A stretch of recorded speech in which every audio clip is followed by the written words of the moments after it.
Tori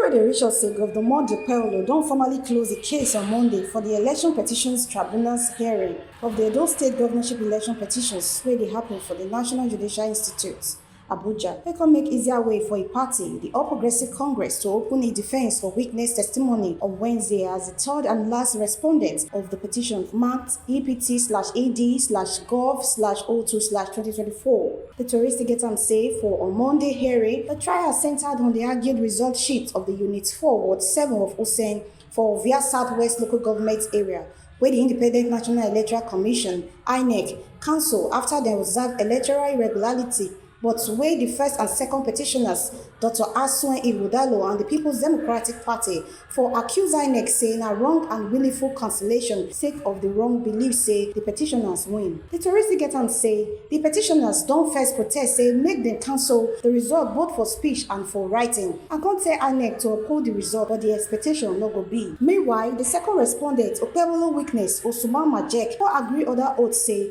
overvoting happen wey can lead to the cancellation of the polling unit results. Although the supportive answer don't make many people for the tribunal dey confused, especially those wey no understand where e come from. The Tory say for the end, he answered shock, depressed, and add join the problem of the petitioners, wey come dey get hope to turn the cancellation of the unit result upside down. Majek, wey be 31 years old, wey come from Use and farmer by profession, wey work as polling agent for the APC, recognize and admit e witness statements wey dem show am the documents. He admits the same and presents a tag without stress. Justice Wilfred Poshi can admit say he tagged as Exhibit ROA after he marked am as ROW1. Before the lead counsel for the second respondent, Dr. Onyenye Shikbazu San, can hand am over to Chief Ofiong B. Ofiong San to conduct the testimony. Under the examination of the lead counsel to the third respondent, Emmanuel Okala San, Majek confirmed say a polling unit dey for Ajidigbo quarters for Use. He can confirm say Exhibit PB07 na a polling unit and say no entry made for the result sheet after the election. He still confirmed say the accreditation and voting happen for the same time. He still confirmed say voting indeed happened even though say he no remember the particular time where them start. But under the examination of the petitioners, led by Adetuji Onyeyepo-San, wey produce counter wey no dey authorized on official result sheet, Majek admit say he complained against the result to his ward agents. Although he no fit produce the copy of a complaint when Onyeyepo's request for am, he come deny knowledge say they upload am to the IREV and BVAS. He still admit finally and confirm to Onyeyepo's rule question. When he asked am say if he agree say overvoting happen for a polling unit, Majek can reply, yes, my lord.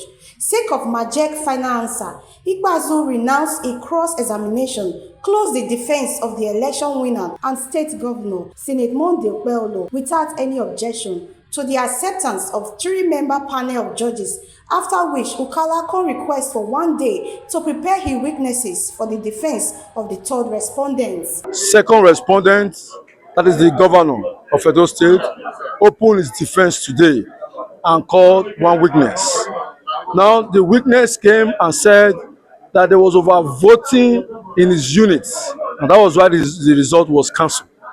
Now, there was a complaint on that day that by the PDP that there was overvoting in that unit.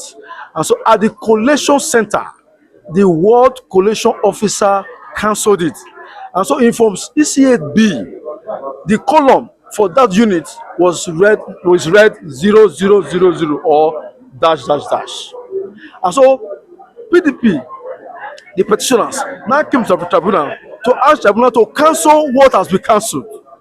That goes to show that from onset they were confused.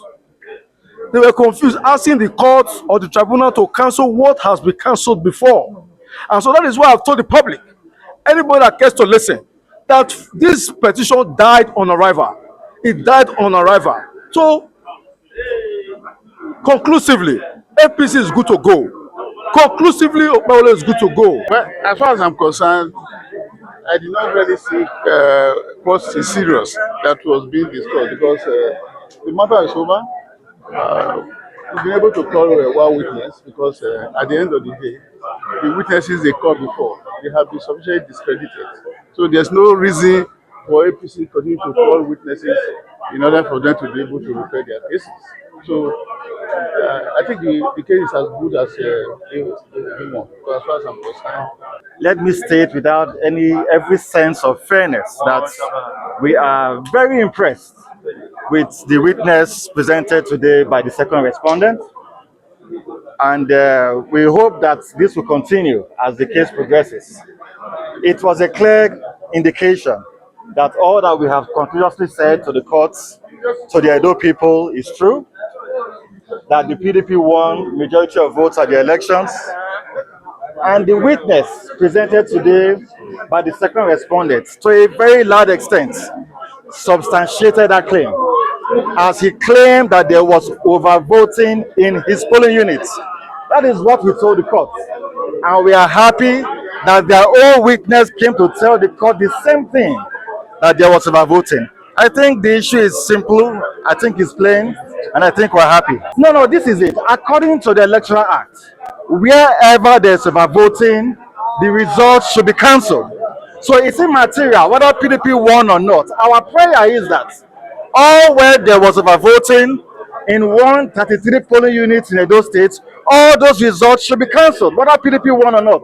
So we are pleased that the witness of the second respondent has substantiated our claim that the results be cancelled. That's all. Thank you. Thank you. The candidate of the APC, who is the governor, as declared by INEC, called a single witness and he was able to establish his case. And if you notice, the Electoral Act, section 134, is clear on the three grounds for which you can challenge an election. And what they have done is that they didn't include corrupt practices as a ground. They established their petition on just two, which is non-compliance and the issue of unlawful votes. And the question is, can you rely on the respondent's case? You cannot as a petitioner. They have dumped B-verses. These are exhibits that nobody has spoken to. And if you ask me, their case is already falling like London Bridge. So we believe that by the time the party begins its case, I don't think it's even wise for us to provide witnesses to strengthen their case, because the Electoral Act places a burden on the petitioner. The petitioners cannot rely on us as respondents because we won that election. INEC has issued a certificate of return, and the standard of proof in such situation is proof beyond reasonable doubt. And there are too many doubts in their case, because if you look at the evidence they have tendered, what they have on the BVAS has a very wide gap with what is on the IREC, which they are relying on. So as far as we are concerned, PDP is here to prove a case. And as I've always maintained, their case will fall like a pack of cards. Yeah, it's a simple case of you can't give what you don't have. You know, APC really showed a strong case with their single defense. And it's really clear that the election was free and fair, and the umpires, INEC, have already stressed that.